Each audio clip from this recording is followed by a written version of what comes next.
Sabe, existe um versículo bíblico que com certeza já cruzou o seu caminho. Ele está por toda parte, em canecas, quadros na parede e principalmente rolando pelo feed das redes sociais quase sempre com uma foto bonita de pôr do sol no fundo. É uma daquelas frases que soam como um abraço, né? Uma promessa quentinha de que no fim tudo vai dar certo. Mas hoje a gente vai puxar o fio dessa meada e vamos descobrir que a história por trás desse versículo tão famoso é, nossa, muito mais profunda, muito mais desafiadora e, para ser sincero, bem mais útil do que um conselho de biscoito da sorte. Vamos juntos desvendar a força real por trás de uma das passagens mais queridas e, olha, talvez uma das mais mal compreendidas da Bíblia. E tá aí ele, em toda a sua glória. Quando a gente lê essas palavras, o que vem à mente?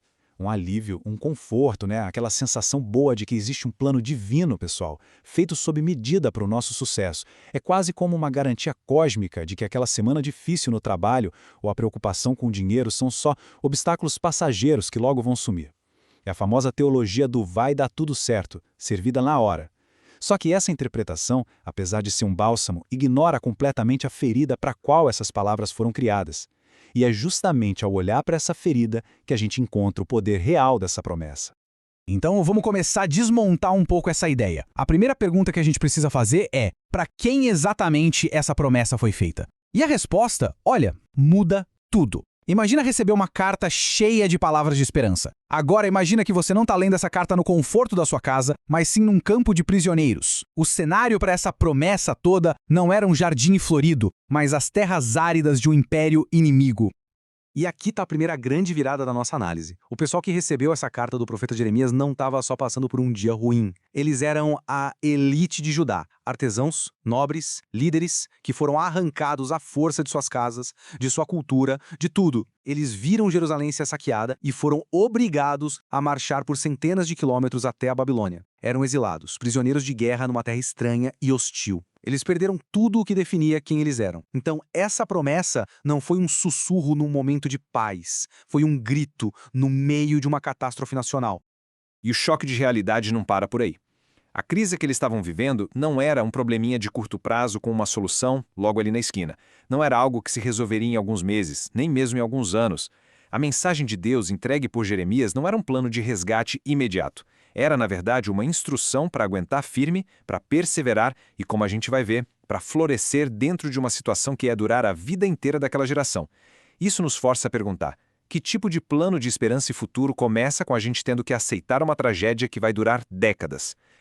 Para entender a promessa, a gente precisa mergulhar um pouco mais na situação da época. Jeremias está lá em Jerusalém, que ainda não foi totalmente destruída, e ele escreve essa carta para os seus conterrâneos que já estão cativos na Babilônia. E o clima entre os exilados, como dá para imaginar, era tenso, volátil, cheio de boatos e principalmente de desinformação. Tenta imaginar a cena: um povo desesperado, longe de casa, louco por qualquer notícia, qualquer sinal de esperança. E é nesse terreno fértil para o engano que outras vozes começam a surgir, oferecendo exatamente o que eles mais queriam ouvir. O que é fascinante aqui é esse conflito de narrativas. De um lado, você tinha os falsos profetas. Eles vendiam uma esperança fácil, uma solução relâmpago. A mensagem deles era basicamente: calma, gente, isso é só um probleminha. Em 2 anos, Deus vai quebrar o poder da Babilônia e a gente vai estar de volta em casa comemorando. Era uma mensagem popular, otimista e completamente falsa. Do outro lado vem a mensagem de Jeremias, a palavra de Deus, dizendo: preparem-se para um longo inverno. Não são 2 anos, são 70. A verdade era dura, impopular e exigia uma fé muito, mas muito mais resiliente.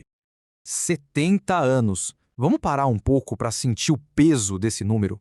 70 anos significa que a maioria dos adultos que leram essa carta morreriam na Babilônia. Os filhos deles nasceriam em terra estrangeira, falando uma língua estrangeira, talvez até os netos deles. A promessa de voltar para casa não era, na verdade, para eles. Era para uma geração que eles nem chegariam a conhecer. É nesse contexto de luto, de uma esperança adiada por uma vida inteira, que o versículo 11 aparece. Ele não é um analgésico para uma dor de momento, mas um alimento de longa duração para uma jornada de décadas.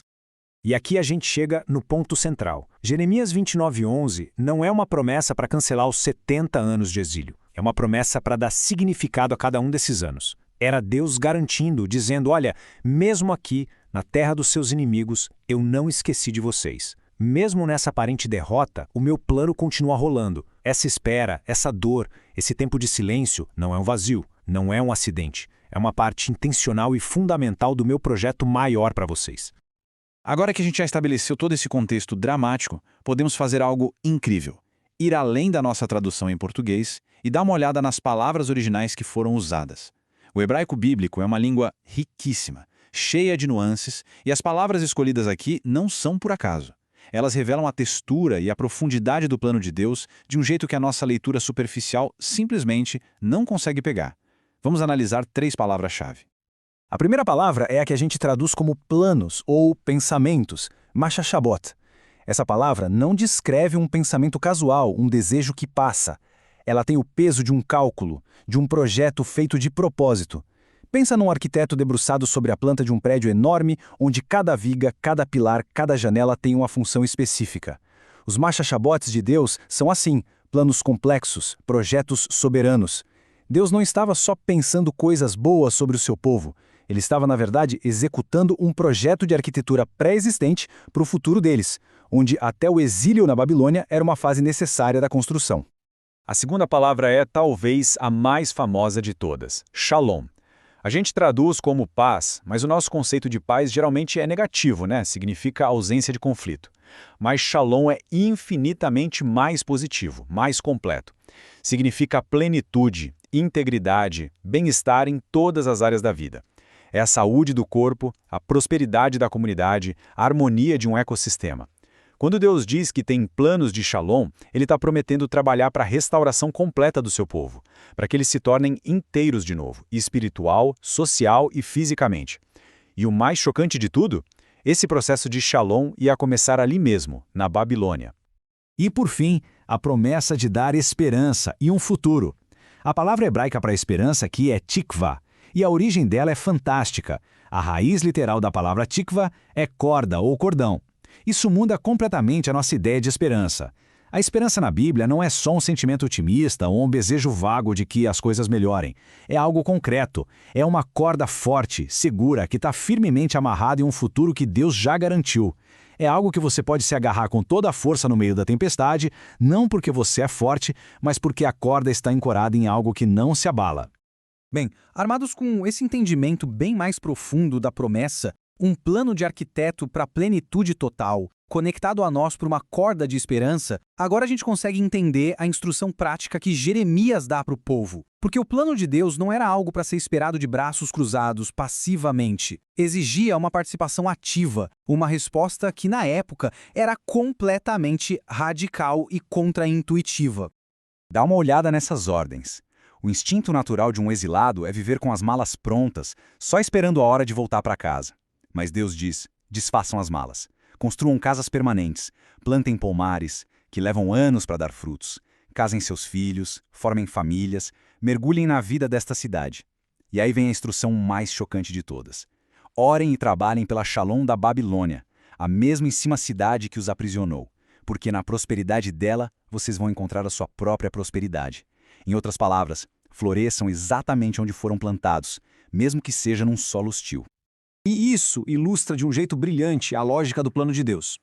Muitas vezes, o que a gente quer é a extração, é ser tirado do problema. A nossa oração mais comum é Deus, me tira daqui. Mas os planos de Deus, que são maiores, muitas vezes envolvem transformação dentro da aprovação. O objetivo não é só nos livrar do deserto, mas nos fazer florescer nele. É sobre forjar caráter, resiliência, fé e uma dependência mais profunda nele no meio da dificuldade. A bênção não estava só no destino final, lá em Jerusalém, mas no próprio processo de viver fielmente durante os 70 anos na Babilônia. Então, vamos juntar todas as peças do quebra-cabeça.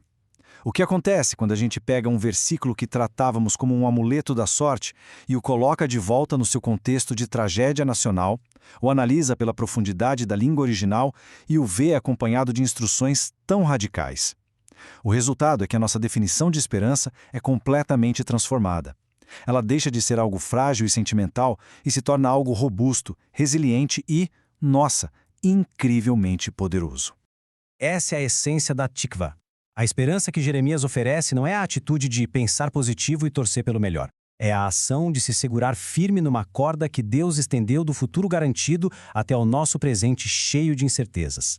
A nossa segurança não vem da nossa força para aguentar a tempestade, mas da certeza de que a outra ponta da corda está ancorada na fidelidade de Deus e nas suas promessas.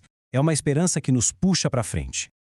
No fim das contas, o verdadeiro poder de Jeremias 29:11 não está numa promessa de uma vida sem problemas. Muito pelo contrário, a força dele está em ser uma âncora poderosa, projetada especificamente para os problemas. É uma promessa de longo prazo, sobre o destino final da história, que injeta na gente a força, a coragem e a perspectiva que a gente precisa para navegar nas dificuldades do presente. É saber que o arquiteto soberano já desenhou a planta final, e ela é boa. E a gente termina com essa pergunta que serve como uma reorientação para nós. Da próxima vez que nos encontrarmos numa situação que parece um exílio, um trabalho que não gostamos, uma crise de saúde, um tempo de incerteza, talvez a pergunta a ser feita não seja: Deus, quando o Senhor vai me tirar daqui? Talvez a pergunta mais alinhada com os planos dele seja: Deus, como o Senhor quer que eu construa, plante e busque a paz exatamente aqui? Porque, como a história dos exilados na Babilônia nos ensina, os planos de Deus para nos dar esperança em um futuro são, na verdade, muito mais surpreendentes e profundas do que os nossos.